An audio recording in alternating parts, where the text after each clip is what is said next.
হজরত বায়েজিদ বোস্তামি রহমহ ছিলেন একজন মহান সুফি সাধক এবং আল্লাহর প্রিয় বান্দা। একবার হজরত বায়েজিদ রহমহ হজ পালনের জন্য মক্কা শরীফ যাওয়ার সিদ্ধান্ত নিলেন। তিনি তার প্রিয় মায়ের কাছে দোয়া নিতে গেলেন। তিনি বললেন, মা, আমি হজ্জে যাচ্ছি, আপনি আমার জন্য দোয়া করুন। তার মা বললেন, বেটা, যাওয়ার আগে আমার জন্য একটু পানি এনে দাও, আমার খুব পিপাসা লেগেছে।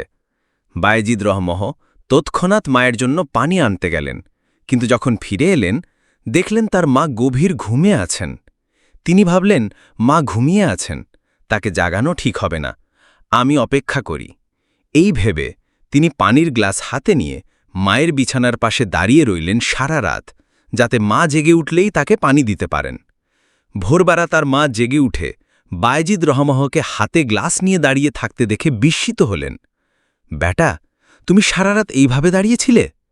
বায়েজিদ রহমহ বিনয়ের সাথে বললেন, মা, আপনাকে বিরক্ত করতে চাইনি, আপনি তৃষ্ণার্ত ছিলেন, তাই আমি অপেক্ষা করেছি।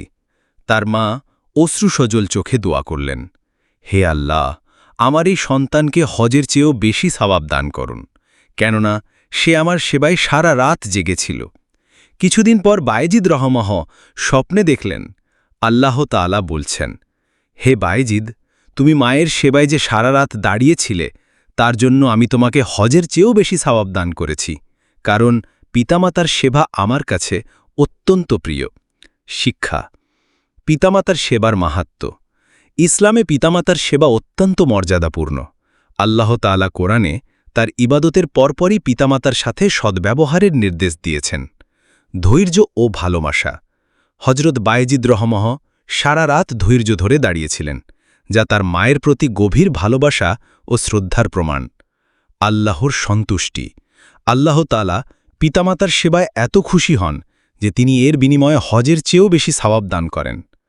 অগ্রাধিকার নির্ধারণ। কখনো কখনো পিতামাতার সেবাকে অন্যান্য নেক আমলের চেয়ে অগ্রাধিকার দিতে হয়। হজরত বায়েজিদ বোস্তামি রহমহের এই সুন্দর আদর্শ আমাদের জীবনের জন্য অনুসরণীয়। আল্লাহ তাআলা আমাদের সবাইকে আমাদের পিতামাতার যথাযথ সেবা করার তৌফিক দান করুন, আমিন। তোমার প্রতিপালক নির্দেশ দিয়েছেন যে তোমরা তিনি ব্যতীত অন্য কারো উপাসনা করো না এবং পিতামাতার সাথে সদ্ব্যবহার করো। সূরা বনী ইসরাঈল 23।